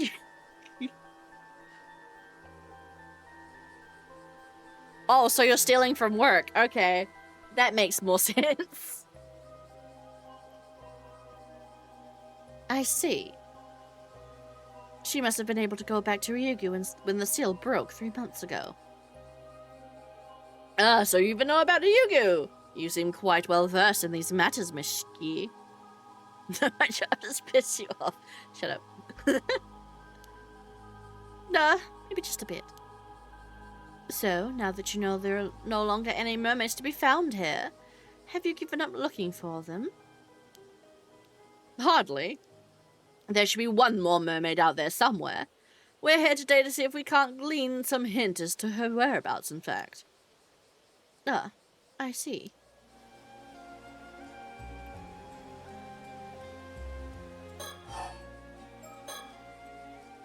Do you know what Miss Samakawa did after you finished your talk? No, why would I? We parted ways immediately after we got back to the shore. I'm the foggiest what happened to her after that. Where did you learn that Miss Samakawa had a link to mermaids? I'm very sorry, but it's against my policy to reveal the identity of my informants. Is that so?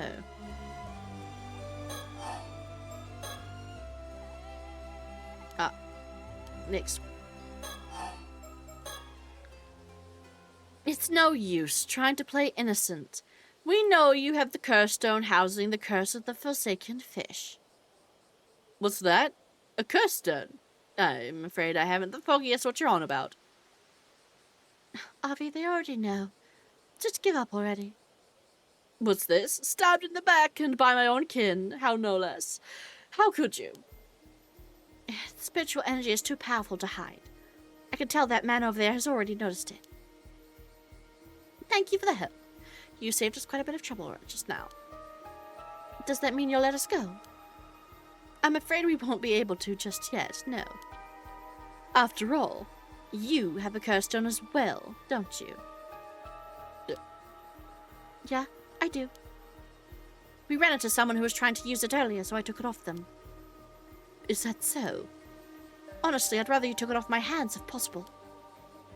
You don't seem to be planning to do any harm with it. I suppose we could leave that topic for later. So, why are you letting Avi here walk around with the curse of the forsaken fish? To let him live out his dreams, I suppose. I'm afraid that makes for a piss-poor reason. All right. I admit it. It was me. I didn't want to give it up, so I asked Circe if I could hold on to it. I just couldn't let it go. Not after learning it had such a close link to mermaids. I see. So it is the curse stone for the curse of the forsaken fish. How did you come into possession of that curse stone? Well, that would be a bit of a long story. It all started when I found a mermaid mummy left by my great-grandmother in my old family storage back in the States. That mermaid mummy ended up containing a map, with a riddle to be solved, no less. That riddle led us to a mysterious box on the seabed. And once we'd solved the puzzle, sealing the box shut, we found this curse stone nestled within.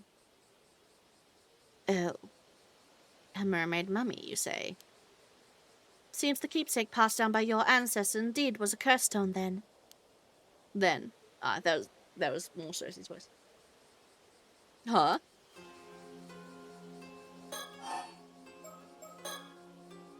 By the by, I thought I heard you say something about the Onmyoji who sealed this curse stone away just now. Am I correct in thinking they were the ancestor of this young man here? That's right. He was an Onmyoji by the name of Harukage Tsuchimikado.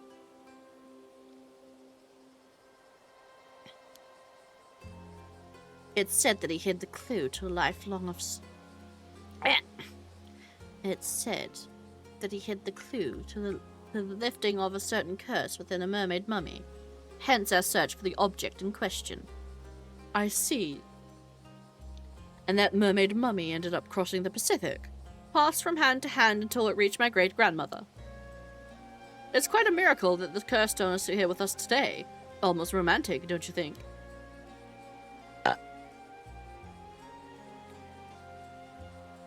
I suppose you could say that, yes.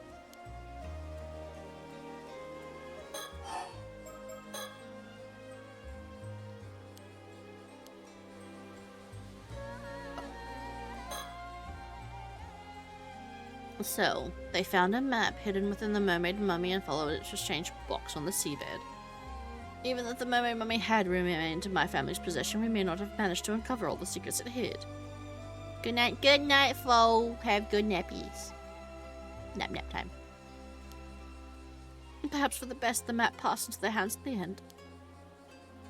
As much as I'm reluctant to admit it, you might be right. Although I get the feeling that Avi would let it go, will let it go to its head. So perhaps we should keep this to ourselves. Now, putting your return to Tokyo aside, the biggest issue at hand is whether or not you were complicit in the use of the curse stone. Curse stones are dangerous things. They should be viewed in the same light as bombs or poisonous gas, and treated with the same amount of care. Allowing one to be used in your presence is also naturally forbidden. You're currently in the care of Paranormal Affairs. If you're found guilty of misconduct, you'll be subject to punishment under our rules.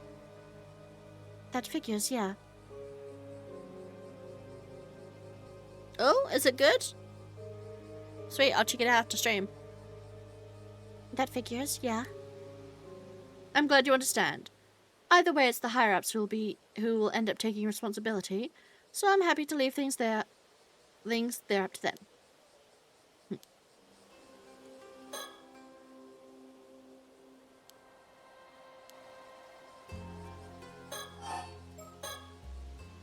There's no doubt that Miss Somakawa was transfigured into a fish by the curse of the Forsaken Fish. And it's looking extremely likely that you have the curse stone that would make that possible. No more excuses. Tell us what really happened.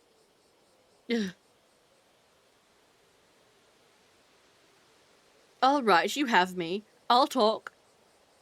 Though, don't blame me if the tale ends up being too incredible for your ears. Blah, blah, blah, exposition, blah.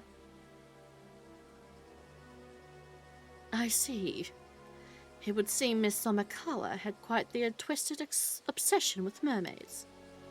And you sought to grant her wish by using the curse of the Forsaken Fish. Is that right? Correct. I know exactly how it feels, you see. The burning desire to see your dreams realized. And the overwhelming despair upon learning that they can never be. The desperate hope to see in the end, even the slightest part of your wish fulfilled in the end. Perhaps that was why I couldn't ignore her wish. The wish to meet her end at the hands of a mermaid's curse. Hearing Miss Somakawa's fervent plea and seeing her cast herself into the water like that, I knew this was the ending she wanted for her tale. And so I decided to grant it. And edgely for a woman bound by her lineage and consumed by her obsession. I see. I understand where you're coming from, and I can't say I don't sympathize with your feelings on the matter. The fact that she entered the water of her own accord must also be taken into account. I imagine it would have made rescuing her quite difficult. Oh? So you're willing to give me a pass, are you? I'm afraid that isn't my decision to make. No. Are we going to fucking jail after this? Once we've finished our business on Kamishima, I imagine you'll have to come along with us to the office back in Tokyo.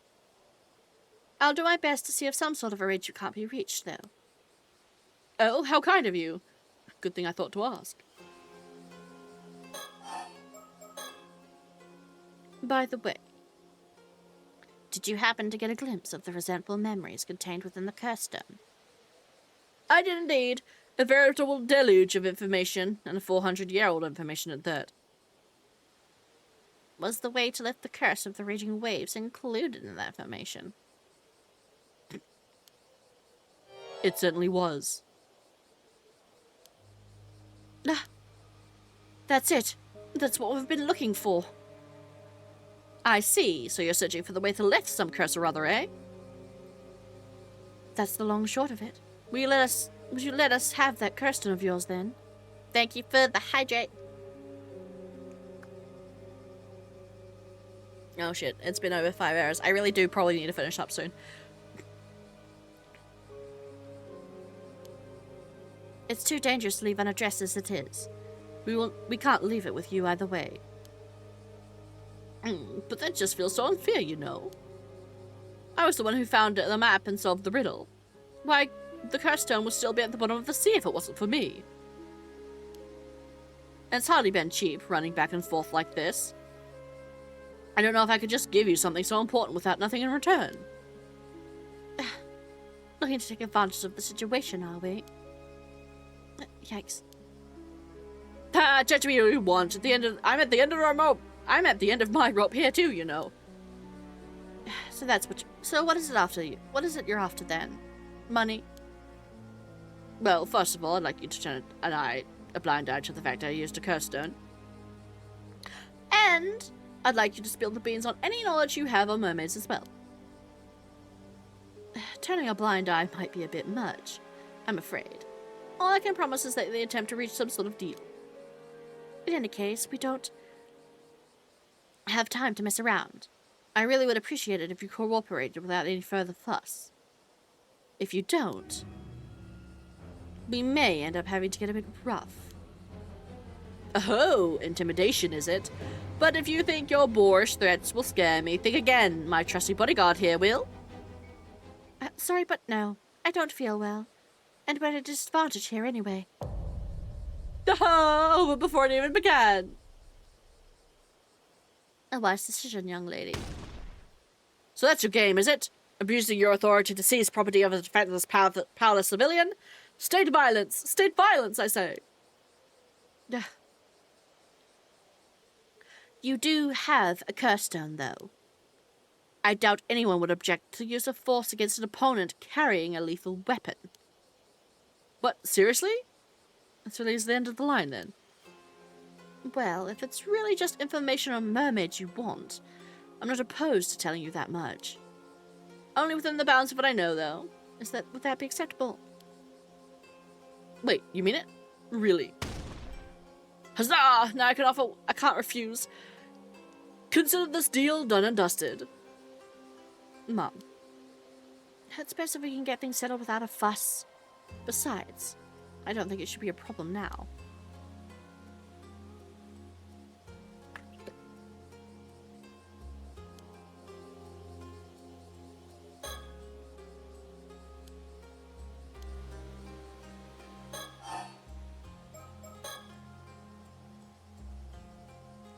I'll tell you what you want to know about mermaids. In exchange, you'll hand over your curse stone. Do we have a deal? We do indeed. So, what is it you want to know about mermaids, then? Though I'd wager you're after the secret of immortality. Immortality? Oh no! All I want is to meet a real-life mermaid. 'Tis naught but dreams and adventure that drive me. Really? That's it? Well, even if you had been after immortality, I doubt it would have been possible. What? You mean the legends about mermaids being able to grant immortality are false? They're not. I've encountered my fair share of people who have become immortal that way after all. There's even a word for these individuals. They're known as 800-year immortals. 800-year immortals, eh? So they do exist. Incredible. What became of this third Ise-Shima mermaid, then? The one known as Nagame? She hasn't returned to Ryukyu, has she? She hasn't. Sabaya is the only mermaid who's returned to Ryukyu in the end. Oh, so she's still out there somewhere, roaming the mortal world as we speak. You could say that. But you could also say that she's also no longer here. What do you mean? Don't tell me she died. Well, that is also wouldn't be entirely accurate. Oh. What is it, Cersei? I think I've got it. I think I've got it. Figured it out, have you? What, really? What do you mean?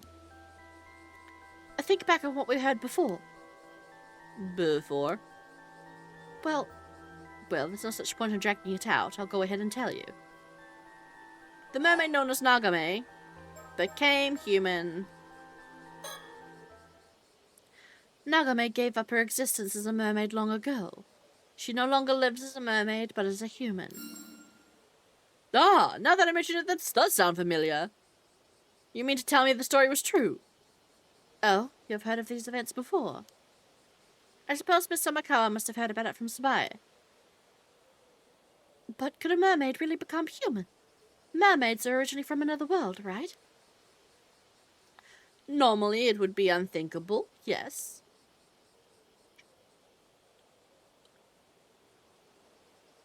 But it seems a certain talented psychic managed to make the impossible happen. At no small cost to himself, I might add. Wow, that's amazing.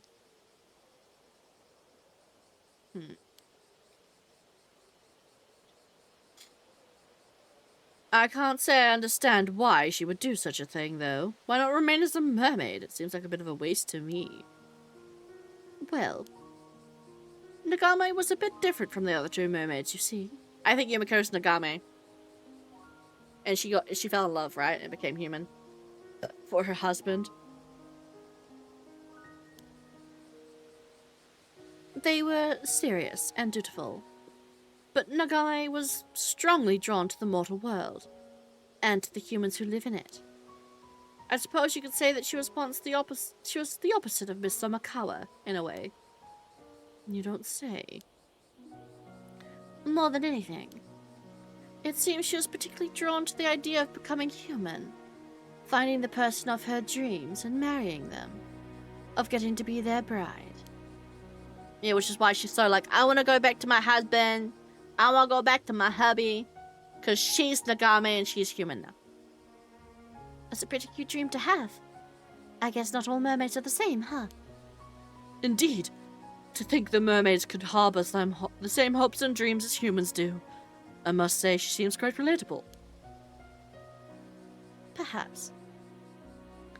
I imagine she was viewed as quite the old soul amongst her kind, though. Then, a few decades ago, Nagame happened to meet a certain psychic. Then the two soon fell in love. And Nagame, who wanted more than anything else to become that man's wife, asked him if there was any way she could become a human. The psychic searched far and wide for a way to grant her wish. And after the decades of toil, he found a secret art that would allow her to do so. Oh, such unconditional love! Such ardent devotion. A mermaid who wished to become human to be with the love of her life. Why, it's like the tale of the Little Mermaid, reborn in the modern era. Truly a story to grip the heart. How could I not root for them with everything I have? Are you sure? That would mean we don't have a mermaid to look for anymore, you know. No matter.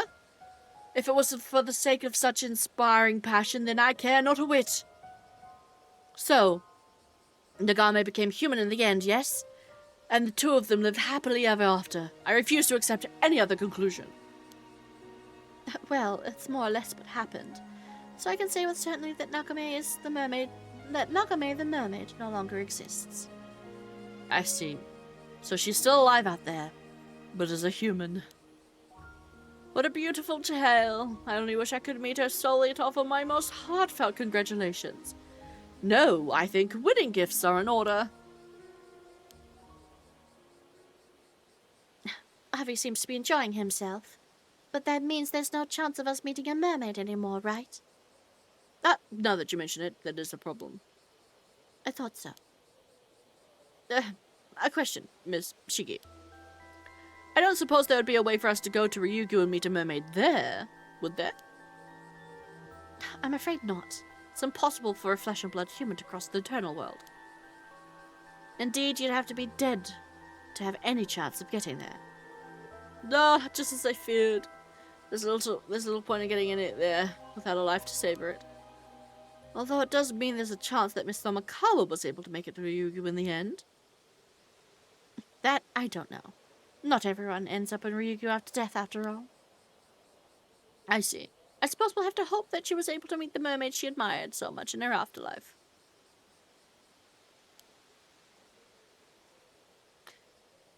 Well, that would be all I could tell you there. Are you willing to give us your curse stone now?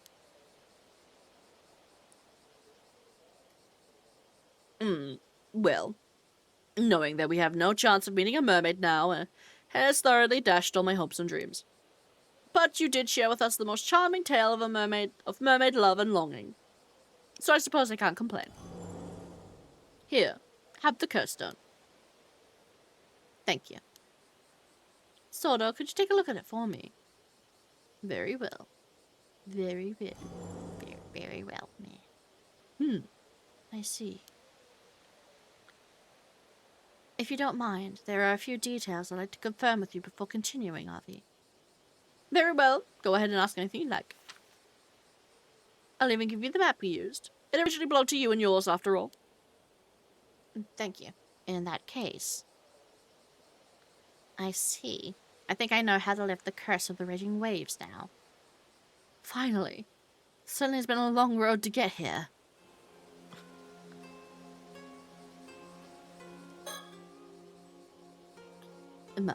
About the curse of the raging waves. Hold on, let's finish dealing with this first. We'll talk about that afterwards.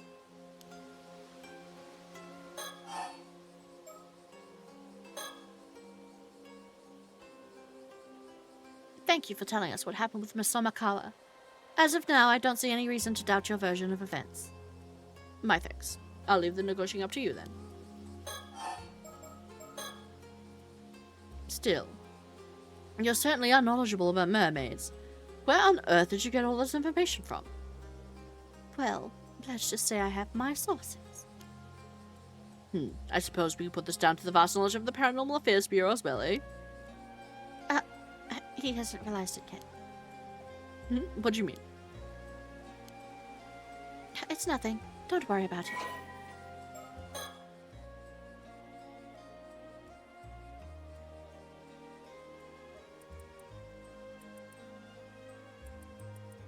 What's new? What changed?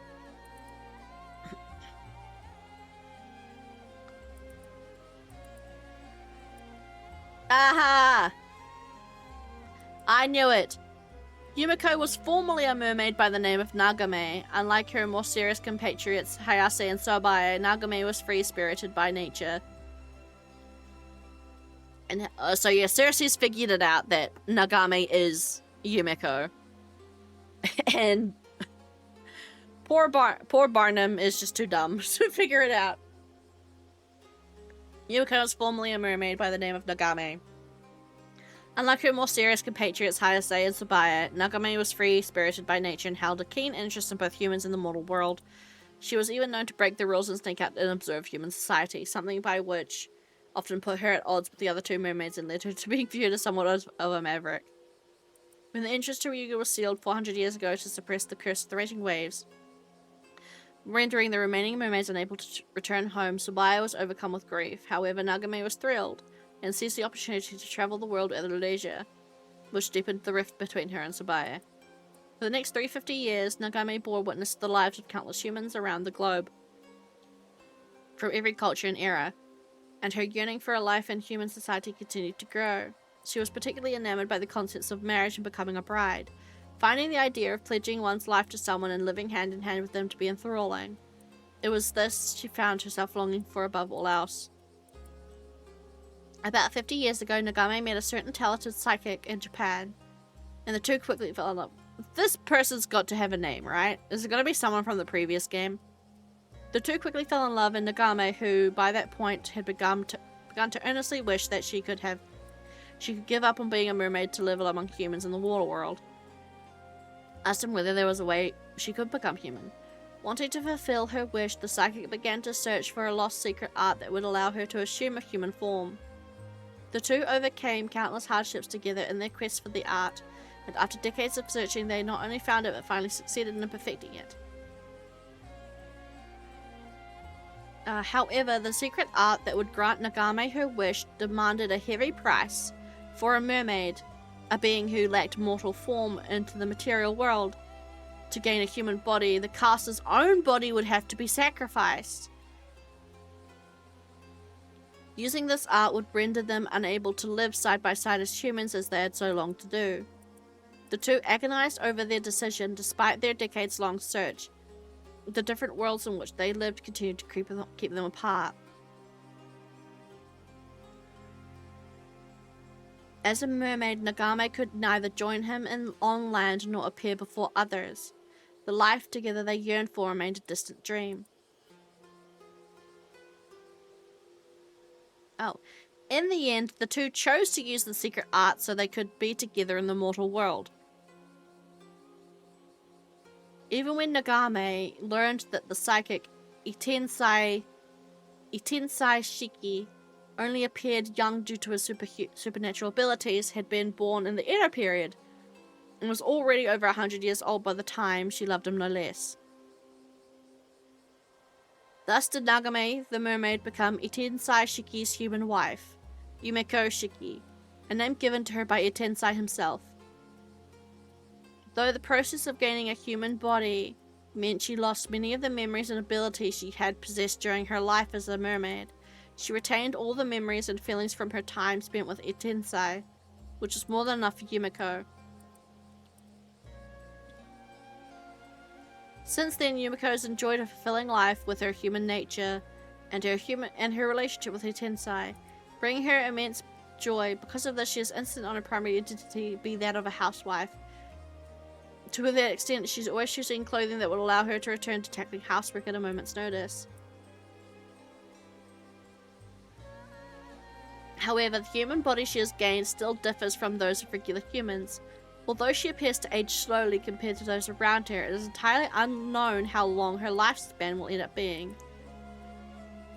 Following her rebirth as a human, Yumeko decided to pay a visit to Sabaya in the depths of Ise Bay to explain her decision and introduce her partner. Wait, I thought the person who casts the spell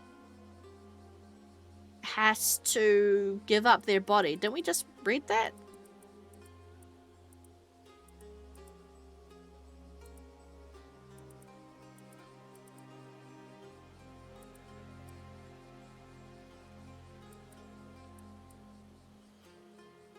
Yeah. However, the secret art that would grant Nagame her wish demanded a heavy price. For a mermaid, blah blah blah, to gain a human body, the caster's own body would have to be sacrificed. So if the caster's body has to be sacrificed, then how are they living together?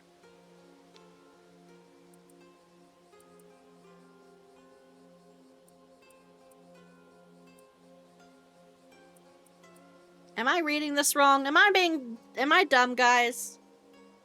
I feel like we get a paragraph saying that, oh no, if the caster has to sacrifice their body for it to work. Whatever.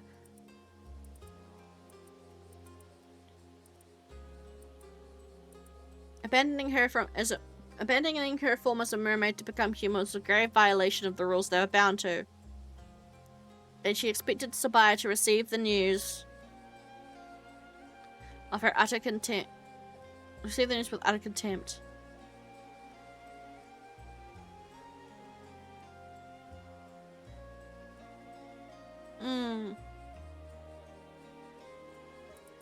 I guess that's what it means. When she loses her memories and abilities, that's... Yeah, she loses her mermaid... Okay, yeah. She loses her mermaid body and then gains a different one. Okay. It's a bit difficult to read.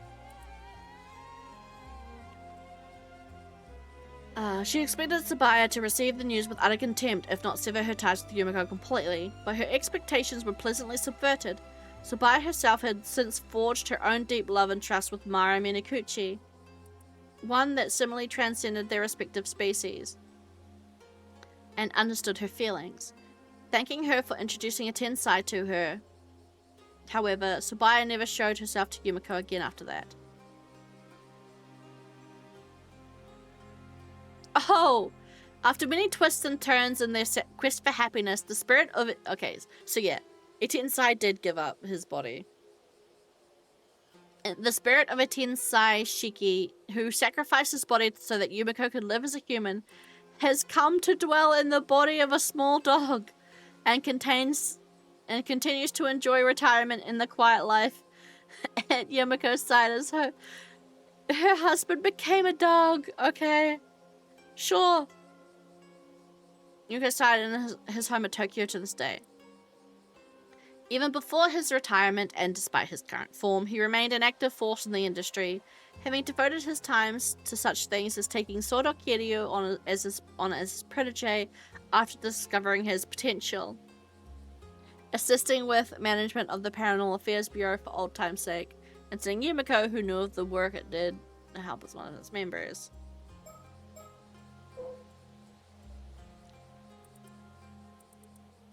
Evil murderous bitch.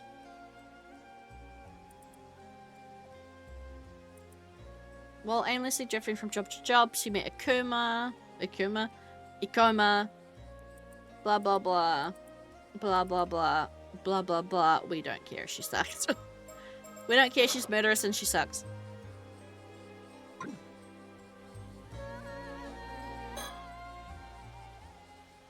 Let's move on to the topic of Cersei's curse stone then, shall we? Oh right, here it is.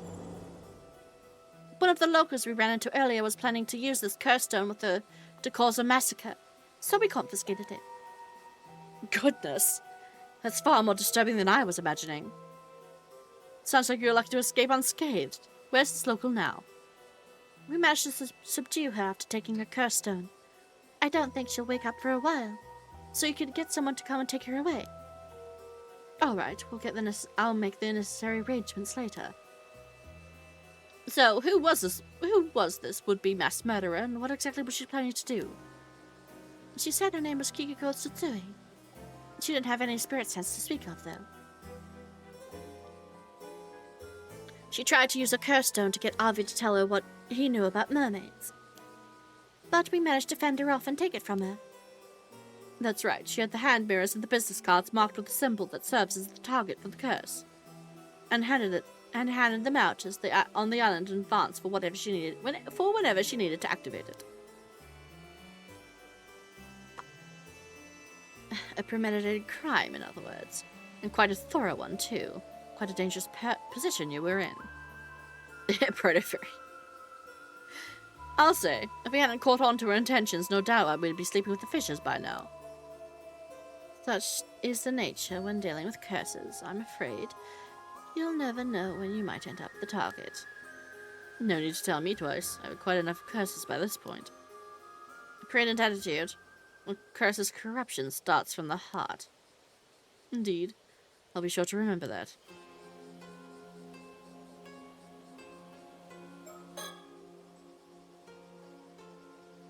Phew, we've finally gotten a hold of the Forsaken Fish curse stone. Now that we've first to the main issue.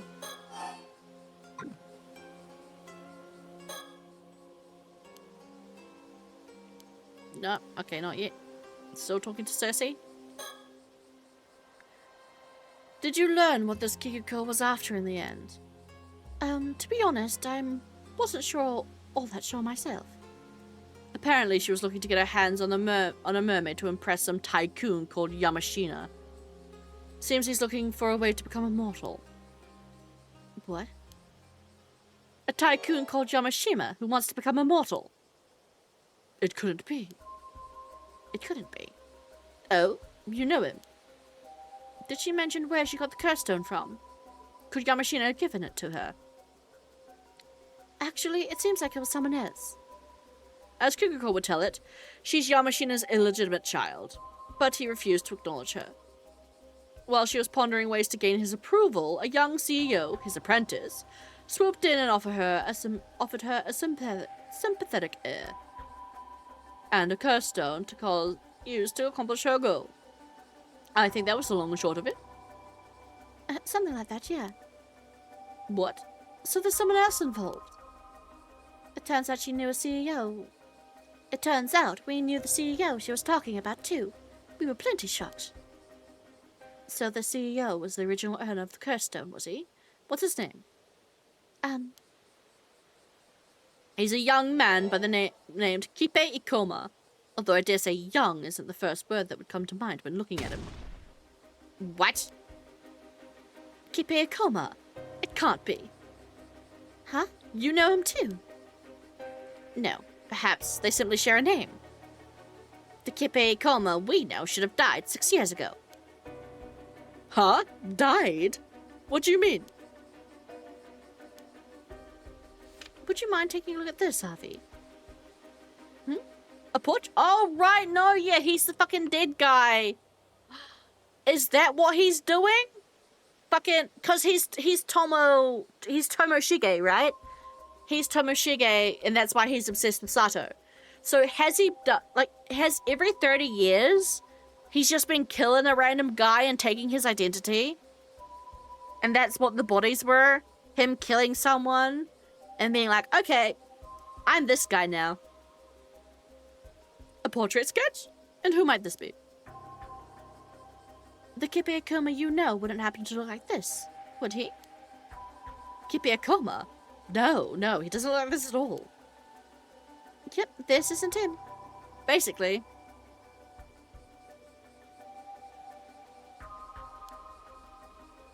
I see. Could you give us the curse stone you have, Cersei? Sure. Here you go. Soda, would you mind taking a look at this one too? Of course. Duh! This is... the curse of Tomoshige. It has had the power to cleave its target in two. Ma'am, this is it. The curse from the Toba case. I thought so. What? What's going on? Everyone's so excited all of a sudden. Right, I suppose we should explain. The name of the man in the sketch I just showed you is Kipe Ikoma. He was killed 6 years ago and his skeletal remains were recently found in Toba. The cause of this man's death was a curse. One that kills its victims by slicing them, bone and all. In other words, it's highly likely he was killed by the curse within this curse stone. The curse of Tomoshige. Wait, but what did that mean? You're telling me this Kipe Ikoma was killed 6 years ago? By a curse wielded by Kipe Ikoma? Yes. In other words, the current one is an imposter. The Kipe Ikoma you know, the company president, is a different man. He used his curse to kill the real one 6 years ago and assumed his identity. What? You're telling me this isn't the real Ikoma? I see. So that's how it is. In that case, would the man be called... Just who is the man calling himself Kipe Ikoma now? I can't say. But it seems like he's quite the dangerous fellow. Good thing we managed to take his curse stone, I'd say. Yeah. At the very least, we shouldn't have to worry about him using his curse anymore. Unless he's got to fuck another one up his ass somewhere. 'Cause that could happen. By the way, I believe you said this Ikoma is Yoshiatsu Yamashina's apprentice. If that's the case, then Yamashina had someone working for him who had a curse stone. Could Yamashina have been pulling the strings from behind the scenes? It's possible. We should get in touch with Detective Ida and see if he can't take Yamashina in for questioning. With any luck, he'll be able to detain Ikoma as well. Is something wrong? We kind of already told Akoma about the Forsaken Fish Curse Stone. He did help us out earlier after all. He did help us out early after all. It only seemed fair.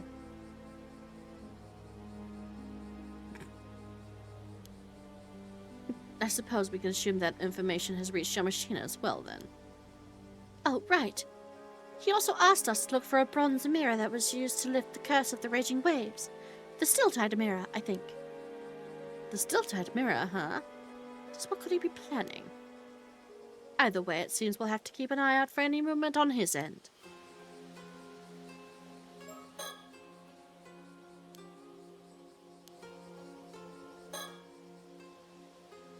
Ah, yes.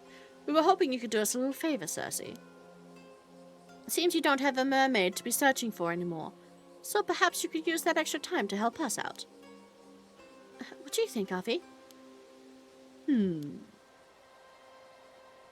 Very well. Permission granted. How kind of you. It's nothing strenuous, I assure you. We just want to find out Mr. Kipe Akoma's current whereabouts, that's all.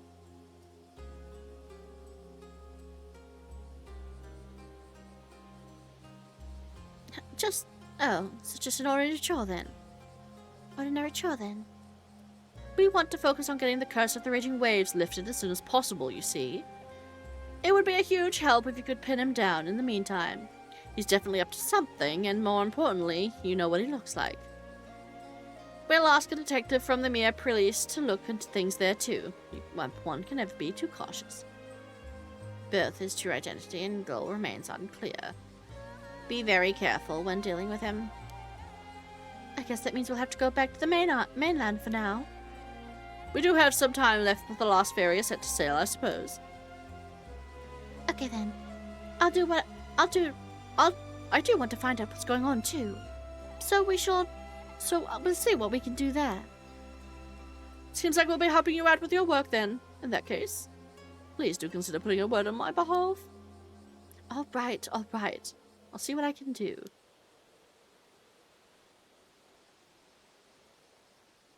We appreciate the help. If you learn anything of note, leave a message at the location. Leave a message at the station, alright? Got it.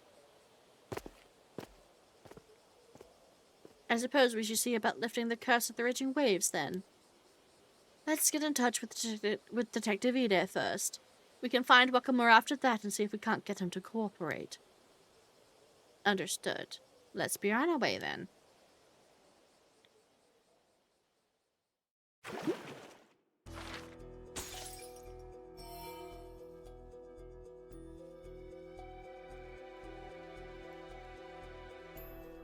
I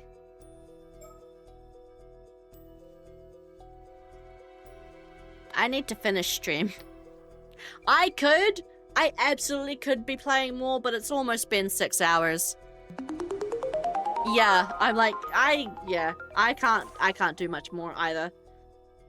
My voice is starting to get really, really tired. So I think, yep, same brain cells. Like it's long. It's been long. It's been very long.